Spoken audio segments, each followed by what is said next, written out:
What's up? What's up? What's up? You got unique. It is what it is. Welcome back to my savings challenge, my future kids savings challenge. And I am going to start it so we can get this video over with. So we are starting the week with adding $10. So we have the 2 5s and we have 1, 2, 20. 25, 30, 35, 40, 45, 50. So we have 250 in kids savings.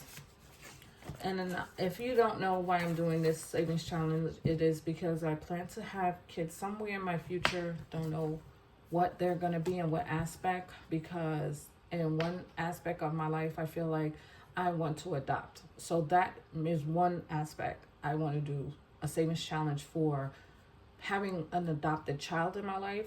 But I feel like if I don't adopt, I'm still going to be fostering. So I'm still going to have kids in my life at some point, in some retrospect of my life. I'm going to have kids in my life.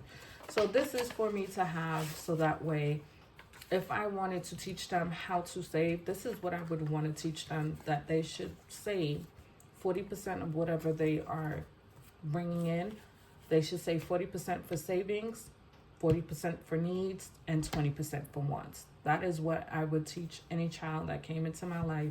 I would want them to learn from young how to manage money, so that way they didn't have to struggle with the things that I had to figure out and learn later in my adulthood. I learned how to figure out money in my late 20s and my early 30s. It took that long, almost 10 years, for me to really understand how to manage and budget money. And I feel like that's a disadvantage for most of us that look like me. So I just wanted to be able to give a child the opportunity to learn and understand money, so that way they didn't have to go through the struggles I went through. So that is what this videos are for. I'm making these videos to just showcase my diligence, or my due diligence, towards savings for a child that will come into my life. Like I said, whether it's a permanent basis or semi-permanent basis, children will be in my life. And I know that. So I know I want to wait until I move, because right now I do live in Pennsylvania. And one day I want to move in the next few years, probably sooner than later. I want to move to my permanent location where I'm going to live forever, like my final resting place, if that's what you want to call it. I want to buy my forever dream home, and I am looking to buy that in a different state. So for Pennsylvania, this is just a temporary move for me. I did buy a home. I am a homeowner, but I did not have any intentions of staying here. This was not going to be my last stop. I knew I was going to want to go somewhere else, but to me, it didn't make sense to rent for the amount of time I knew I would be here. So I knew I would be here from anywhere between 7 to 10 years. So it didn't make sense to me to rent for 7 to 10 years. To me, that was a waste of money in my eyes. I'm not saying renting is wrong.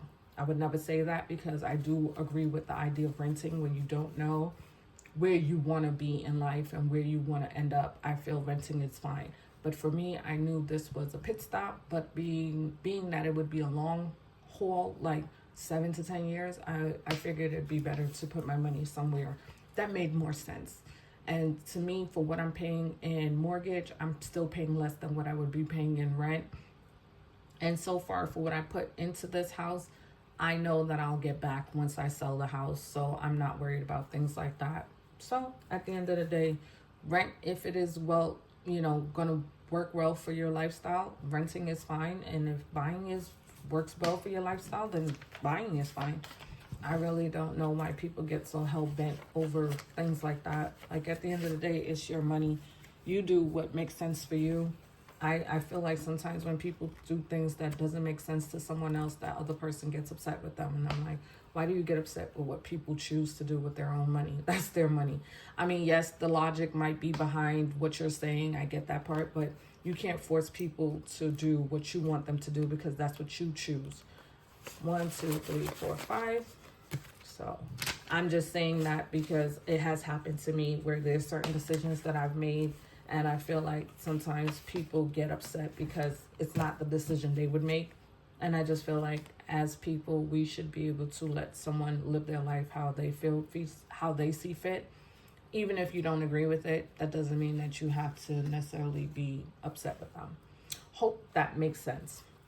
So we have 1, 2, 20, 25, 30, 35, 40, 45, 46, 47, 48, 49, and 50. So 250 is in these. And of course, these two are always going to be the same amount. But like I said, I just change up the denominations just to make the count a little more better for me, to not have to count the same exact amount that I'm counting here. It just breaks up the denomination. So just a little thing for me. No reason behind it. Just I think I like the breakup. I like the way it's broken up better. So we have $5 we are adding in here, and we have 100, 5, 10, 15, 16, 17, 18, 19, and 20. So we have $120 in here. And it says I should have 125. So why am I missing $5? I don't know why, but it says I should have that, so I'm gonna make sure I have that, because I don't know why I don't have it. I did condense. I consolidated the bills, so I know that probably when I did that, I probably accidentally short $5. That's why. That's fine. Well, you know what? Let me put this back, because I have my 5s accounted for. Let's put that back, and let's put it in ones. 1, 2, 3, 4, 5. So let's make sure we have 125. That's what I should have here, is 125. 1, 5, 10, 15, 16, 17, 18, 19, 20, 21, 22, 23, 24, 25. Okay. That is what it is supposed to be, so that's what we're going to make sure it is. All right. Thank you for watching. Hope it wasn't too long of a rant. Hope you come back for the next video. Laters.